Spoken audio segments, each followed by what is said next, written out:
Good morning, everybody, and thank you for joining this morning's session. We will be discussing dual regimens. What are the clinical trials data? These are my conflicts of interest and declarations. I wonder if we can start with an audience self-survey. If we can ask ourselves if we understand the rationale of two drug regimens in the setting of HIV management. If we can ask ourselves, do we understand completely where they fit in, or do we have some issues around understanding where on earth these regimens fit in? I hope that by the end of today's session, we will all be clear on this. As we know, and as I'm sure I don't have to tell a single one of you in the audience this morning, ART has transformed the world as we know it. Those with HIV live longer because we have safe and effective ARVs, and essentially the cycle of transmission can be stopped effectively. We have perinatal infection, which is entirely preventable, and we can break that cycle of ongoing transmission by using PrEP, PEP, and same-day start trials. As we can see, this has led to an increase in life expectancy, both in Africa as well as in South Africa, where I practice. So it's true, ART has transformed the world as we know it, but as we all know, nothing in life is perfect. People with HIV live longer, and so we have an aging population of patients on ART. What does this mean? Well, it means that we now have to consider things like ART tolerability, drug-drug interactions, and the impact that the drugs that we give have on age-related comorbidities. It also means that there's an ongoing push to change the conversation around treatment of HIV, not only in terms of keeping patients alive, but keeping them alive and healthy and on their ART. I'm going to pause here for a moment that we can all think about. So, 3 drug regimens have been the gold standard, as we all know, since the mid-1990s and remain the preferred regimen in consensus guidelines today. So I wonder, why are we even having this talk today? Why would we even consider a 2-drug regimen if the 3-drug regimen that we all know are well tolerated, co-formulated, and essentially standard practice? Well, let's go into some of these reasons. As I've alluded to, we have an aging population of patients on ART, and so we have to start thinking about these patients in terms of the change in their physiology, in terms of polypharmacy, in terms of everything we're doing to them and everything that's happening to their body in the meantime. We now know that we have some concerns around long-term toxicities of the antiretroviral agents. We know that abacavir and cardiovascular health is potentially a problem. In large studies, there's nothing that's reached significance, but we do understand pathophysiologically that there are endothelial alterations, and so some of these recommendations have indeed made it into the guidelines. We know about tenofovir and the effect that it has on renal and bone health. Tenofovir can cause a proximal tubulopathy, and we know that it is this cumulative exposure to tenofovir that is associated with increased risk of chronic kidney disease. On the bone side, we know that tenofovir reduces bone mineral density. And so I want us to think about this little old man in the corner who's going to be on ART for his whole life. We want to think about his heart, we want to think about his kidneys, and we want to think about his bones.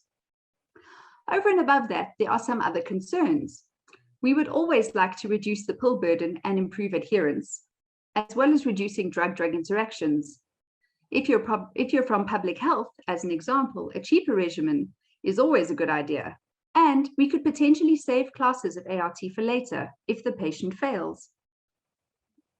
This is a brief outline of my talk, and we're going to start with a history of 2-drug regimens, and as you can see, none of this is particularly a new idea. So in order to move forward in the future, often we have to learn and look to the past. 2-drug regimens were initially trialed in the early 2000s, and as you can see from these forest plots, 2-drug regimens, in fact, were largely unsuccessful, including patients who were actually suppressed and then switched. A Cochrane review done in 2003 actually showed that 2-drug regimens significantly increased the risk of resistance and the risk of virological failure. Well, why did this happen? Let's think about the time that this was done, 2003. Well, in fact, the drugs were maybe not ready for our 2-drug regimen thoughts just yet. Enter the boosted PIs. And so this idea didn't go away, and people trialed 2-drug regimens using the PIs. As you can see on the right, I've highlighted the dates in which these studies were done and placed them in chronological order so that we can understand exactly what happened in the past. If we look at the original two-drug regimen trialing a PI, we see that lopinavir-ritonavir was used, all the way to the last trial in 2017, where we had darunavir-ritonavir. And as we can see, as the PIs became more robust, so the trials started showing non-inferiority, but only in suppressed patients. So why did we not stick with this? Why is this not standard practice today? Well, as we all know, even these regimens aren't ideal because of some of the intrinsic problems with the protease inhibitors. We know that protease inhibitors have multiple drug-drug interactions. We know that they have high rates of adverse events, and we know that they are associated with some metabolic problems. Think back to that little old man and think about if the PIs truly are the way of the future for a little old man like that. And I'm sure you'll agree with me that potentially they are not in terms of a two-drug regimen. So in short, we needed a different class of antiretroviral before we could start thinking about two-drug regimens. And so perhaps we needed something with a little more power. Enter the age of dolutegravir, and so the idea of two-drug regimens was still there, and we had a drug that potentially could get us there. I'm going to touch briefly on important oral two-drug regimen trials, and I hope by the end of this you will have a good framework on which to understand where these are starting to fit in. In terms of the important oral two-drug trials, there are really three buckets that I think about. All contain the drug dolutegravir plus another drug, whether it be 3TC or FTC, whether it be rilpivirine, or whether it be darunavir-ritonavir. And so we're going to tackle these one by one. I'm going to just show you some of the salient points, some of the concerns, and some of the things that we think about that these trials have actually alluded to. Let's start with dolutegravir plus 3TC FTC, as most of the trials have actually been done using this oral two-drug regimen.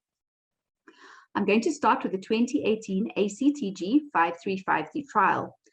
This was right at the beginning, and so patient numbers were quite small. They had 120 patients who were ART naive, who were given dolutegravir 3TC at initiation, with viral loads up to 500,000. Because this regimen does not contain tenofovir, patients with active hepatitis B were excluded. Importantly, baseline viral resistance genotypic testing was done, and so resistance was excluded in these patients. The median age of patients was 30 years, with 30% Black patients, with 13% female patients. The primary endpoint was to see by week 24 how many of these patients would have viral loads that were undetectable. And so, at the end of this trial, this was achieved in 90% of patients. However, 3 individuals on this trial had virological failure. All of them had at least one very low dolutegravir plasma concentration, and so the thought was that it may be likely to suboptimal dosing. And so, although a very exciting trial, there was in fact a caution and a concern that was raised in the conclusion of the trial around the one participant that developed dual resistance mutations. And so there still needed to be a little bit more work with potentially more patients to elucidate exactly what had happened. Into the 2019 Gemini trial. This was a trial with many, many more patients, 700 patients per arm, again in ART naive individuals who were randomized to a 2-drug regimen of dolutegravir 3TC versus a 3-drug regimen of dolutegravir, tenofovir, and FTC at initiation. Similar viral loads on initiation, and again, the same exclusion criteria. These patients, as you can see, the median age was 32 years old with 15% female patient population. I've highlighted specifically those patients with a very high viral load of more than 100,000, who only comprised 20% of this trial, and patients with CD4 counts below 200, which comprised 9% of this trial. The primary endpoint again was week 48 virological suppression, and this was obtained in 91% of patients with no resistance in either arm. At week 96, the trial maintained non-inferiority. And by week 144, there was 1 case of resistance to dolutegravir in the patients on this trial. The concern from this trial, however, as I've alluded to previously, is that the patients with very high viral loads and very low CD4 counts, i.e. the patients with advanced HIV, were relatively underrepresented. And dolutegravir plus 3TC in these individuals showed a little bit of an underperformance. However, these patients didn't comprise a large enough proportion of the trial for us to infer any data from it, but certainly a warning that 2-drug regimens in the setting of a high viral load and low CD4 count may not be the best option.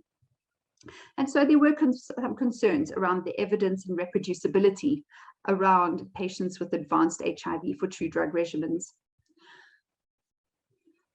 These two trials can be compared with the subsequent trials that I'm going to show you. The next two trials that I'm going to show you are trials of switch trials. So these are patients who are stable on first line, virologically suppressed, who are then switched to a two-drug regimen trial. Again, patients with active hepatitis B and background resistance mutations to the integrase inhibitors and the NRTIs were excluded, as well as those who were on treatment for hepatitis C. The 2019 TANGO trial was a large trial of 743 of these patients. Again, the median age of about 40 years with an 8% female component. I want to draw your attention to the fact that these patients had been on ART for an average of 34 months, so 3 years of ART, with a median CD4 count that was very high of 700. Of those patients, the patients with low CD4 counts of less than 350 were 9% of the total population of these patients. The ART randomization in terms of that third drug, 80% of patients were on an integrase inhibitor at the time of randomization, with 66% of them being on alvategravir. In terms of the primary outcome, this trial looked at week 48 viral rebound, that is, detectable viral load at week 48. On the two-drug regimen arm of this trial, the dolutegravir 3TC arm, 0 patients, none, had any virological rebound, whereas in those who continued their current three-drug regimen, tenofovir-based ART, virological rebound occurred in 0.6% of patients. In terms of secondary outcomes, there were small changes in renal and bone markers, but nothing reaching significance, and the same for the lipid profile. The changes in weight were similar between the two groups, and this continued out to week 144. In conclusion, switching to the two-drug regimen was found to be non-inferior at week 144, with no confirmed virological withdrawal or resistance, with comparable adverse events. Well, if this sounds too good to be true, maybe the devil is in the details. So the concern around this trial really was that there were a few drug-related events leading to withdrawal from the study, and these were more common on the two-drug regimen arm. Importantly, these were mostly neuropsychiatric, things like anxiety, insomnia, and fatigue, as an example. Importantly, though, there were no serious adverse events. The second trial is the 2021 Salsa Trial. This is also a switch trial. However, in this trial, the patients could have been on any NRTI backbone, again, on either an integrase inhibitor, an NNRTI, or a boosted protease inhibitor. Again, virologically suppressed with 2 viral loads that were lower than detectable within the previous 12 months and at screening. These patients are again switched to either dolutegravir 3TC versus continuation of their current 3-drug regimen with a switch at week 144. The median age of these patients was 42 years old, with 44% representation of females. The median CD4 count was 560, and the CD4 count of those below 200 were represented by 12% of patients. In terms of the background third drug in these patients, integrase inhibitors made up 45% of patients who were included. The primary outcome was week 48 virological suppression, and non-inferiority margins were met by the 2-drug regimen, with again no resistance that was noted. However, on secondary outcomes, the important thing to know is that there was a difference in the mean weight changes between the 2-drug regimen and the 3-drug regimen, with a median weight change of 2.1 kilograms on those patients who were switched to a 2-drug regimen. In terms of renal function, as well as the lipid profile of patients, these were comparable. In conclusion, in appropriately chosen individuals, a switch from a standard 3-drug regimen to the 2-drug regimen maintained viral suppression and resulted in little change in lipid, renal, or bone parameters out to week 48. Again, with a concern that the switch did, however, result in more weight gain in persons on the 2-drug regimen. Let's move on now to dolutegravir plus rilpivirine. This trial is the 2019 SWORD trial. This trial encompassed 120 ART-experienced individuals who were switched to the 2-drug regimen containing dolutegravir-rilpivirine versus the continuation and the switch at week 48 to the 2-drug regimen. These patients were stable on their ART for more than 6 months, virologically suppressed for over a year, and had no hepatitis B. These patients median time on ART was out to 52 months, so extremely ART experienced patients with a median CD4 count of 625, and those patients with the CD4 count below 350 comprising 9% of patients. At ART randomization, the third drug was found to be an NNRTI in 54% of these patients. The primary outcome, virologic suppression by week 48, was found to be comparable between the two groups, 95% on those on the two-drug regimen versus 96% those who continued their current ART. In terms of secondary outcomes, bone atherogenesis and inflammation markers, as well as renal tubular proteinuria, were comparable. However, in renal tubular proteinuria, there was a slight improvement that was maintained in the immediate switch group to the two-drug regimen. Treatment satisfaction, importantly, actually improved after the switch to the two-drug regimen from the patient point of view. And in conclusion, switching to this once-daily two-drug regimen containing dolutegravir plus rilpivirine was shown to have a high efficacy and was in fact non-inferior to the continuation of the three-drug regimen. Again, when you look at the adverse events leading to the discontinuation of the two-drug regimen, it was statistically higher in those who were on the two-drug regimen, including 17 for psychiatric disorders, again, so potentially a slight signal that there may be an increased risk of psychiatric disorders in patients who are on the two-drug regimen. The last oral two-drug regimen trial we'll talk about is dolutegravir plus darunavir-ritonavir, the so-called nuke-sparing regimen, and this was trialed in the 2019 Dualis trial. This trial comprised 263 ART-experienced individuals who were switched to dolutegravir plus darunavir-ritonavir or continued in the current three-drug regimen. These patients needed to be stable on ART for more than 24 weeks, have a viral load that was undetectable, and have no hepatitis B. The patient's median time on ART was 48 months, with a median CD4 count of 625. The NRTIs at randomization were mostly tenofovir and FTC, comprising 67% of patients. The primary endpoints in terms of week 48 virological suppression were met on both ends of the arm, and non-inferiority was shown for the two-drug regimen. In terms of discontinuation, there was a higher rate of discontinuation of patients on the two-drug regimen, again, for mostly neuropsychiatric reasons. However, there was no treatment resistance that emerged. In conclusion, switching to dolutegravir plus boosted darunavir was in fact non-inferior to continuing on the three-drug regimen in subjects already treated with boosted darunavir-ritonavir. In terms of the long-acting two-drug regimen trials, there are really two to speak about here. And they contain cabotegravir plus rilpivirine, the long-acting injectable ART. The two trials here are the 2020 Flair as well as the 2020 Atlas. I will also touch briefly on the 2021 Atlas 2M findings, which have recently been released. The 2020 Flair study had 629 ART-naive patients who were given a lead-in containing dolutegravir, abacavir, and 3TC, and then either switched to oral cabotegravir rilpivirine and then the long-acting, or were continued on their current three-drug regimen and all switched at week 96. These patients needed to have any CD4 count and no hepatitis B or NNRTI RAMs were found. HIV viral loads of more than 100,000 comprised 20% of these patients, and again, those with very low CD4 counts below 200 were 7% of total patients who were included in this trial. The primary outcome was an HIV RNA that was detectable at week 48 of maintenance phase with the monthly IM cabotegravir plus rilpivirine. And the outcome was really showed that there was non-inferiority between using the long-acting versus continuation of the current three-drug regimen, with a 2.1 versus 2.5% virological rebound. In terms of the secondary outcomes, one patient flared hepatitis B. This was a patient who had been vaccinated for hepatitis B, but the vaccine had not had full efficacy yet. There are some concerns about the resistance, the emergence of resistance in some of these patients. And in terms of those patients who continued on oral therapy, there was confirmed virological failure in 3 patients with no emergence of resistance. In those patients who were on the long-acting regimen, however, there were 4 cases of emergent resistance, 3 with both NNRTI and integrase resistance associated mutations. At the time, plasma, cabotegravir, and rilpivirine concentrations were actually below the population means.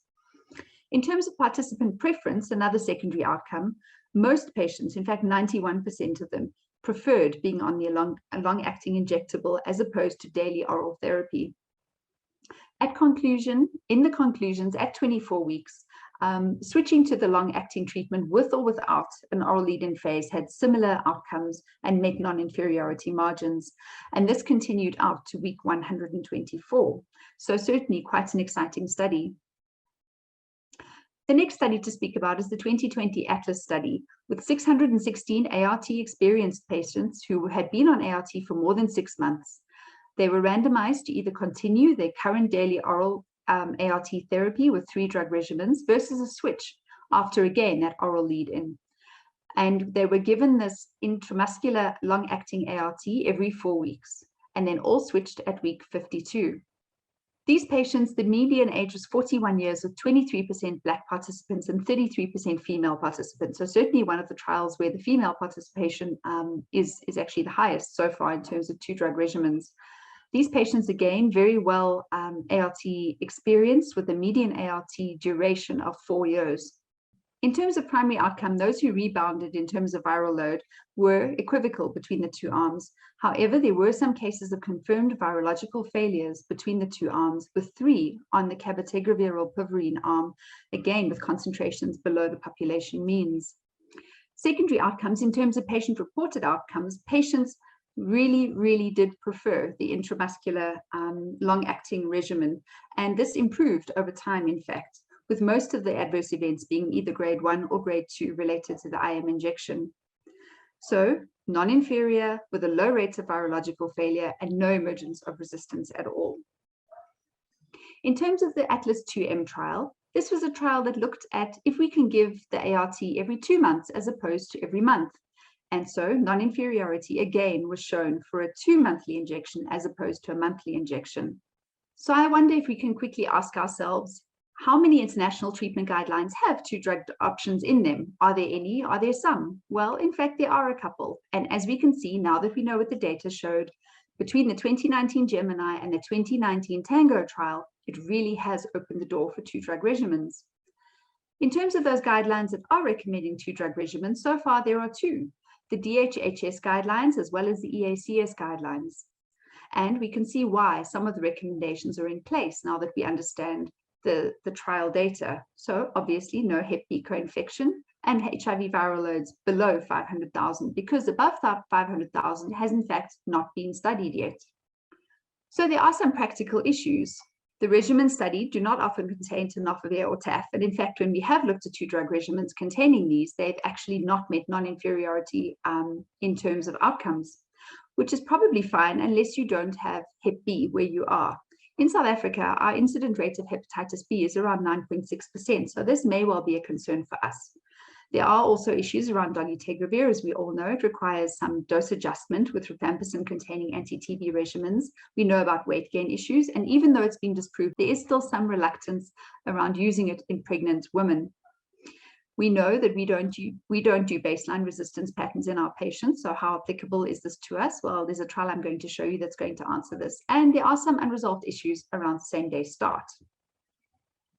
So does the historical genotype really matter? So this would be, as an example, in same-day start. Do we have to know? Do we have to do a baseline resistance test in our patients? Well, this is a trial that has looked at a few patients who have been on stable ART for 3 months and have had FTC or 3TC in the past or present.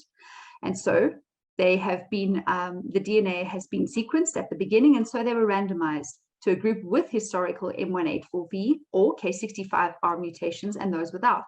And they were put onto 2 drug regimens and seen what happened at the end. In terms of who these patients were, very experienced in terms of ART, had been on ART forever with very high CD4 counts and viral loads that were undetectable for up to 6 years. And how did they do? Well, they suppressed equally, actually, which is quite interesting. 10 participants had a transient viral rebound, but all actually resuppressed. And so there's some thought that even if you have archived resistance mutations, you may still be able to get away with a 2 drug regimen. And so this is quite exciting, and some further studies are definitely needed to have a look. In terms of same-day start, how safe is it to start a 2-drug regimen on the day that you see the patient? Well, this is another interesting study that looked at 131 patients in the US for same-day start. Basically, these patients are diagnosed with HIV and are initiated within 14 days.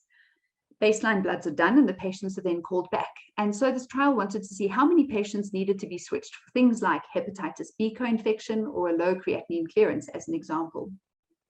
And it also wanted to see how efficacious this is out to week 24. In total, treatment was modified in 8 participants of the 131 that were seen in this clinic. 5 had hepatitis B co-infection and 3 for a couple of other reasons that you can see there.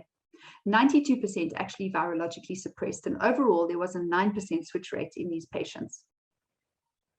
It would be interesting to know how this would fare in Africa, where certainly we have a bit more hepatitis B, but certainly encouraging data in terms of same-day start on a 2-drug regimen.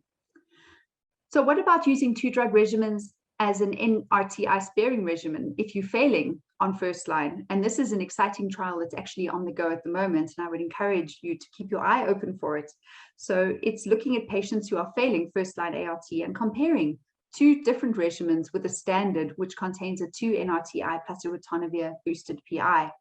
This trial is great because it's looking at our patients. It's recruiting predominantly from low and middle income countries, including South Africa, and these patients will be followed for 96 weeks. The end of the trial is forecast to be December 31, 2023. So this is certainly something to look forward to. So in conclusion, 2-drug regimens are not a new idea. We've trialed them before, we just haven't done very well because potentially we didn't have the right drugs to do them with. Dolutegravir and the long-acting ART really have changed the paradigm for 2-drug regimens. We know that they work quickly, they work well, and they keep working well for now. We know that they've been proven in both start and switch trials. And however, it's not always as easy as that. In areas with high Hep B seroprevalence, there may be an issue around same-day start, as an example. And in issues where baseline resistance is common, we still don't quite know how we're going to overcome all of this. We also have some knowledge gaps that extend into the real world in terms of older people, people with advanced HIV, those low CD4 counts that are really underrepresented in a lot of these trials that we've looked at today, patients with renal impairment, resistance mutations, and the risk of resistance at failure.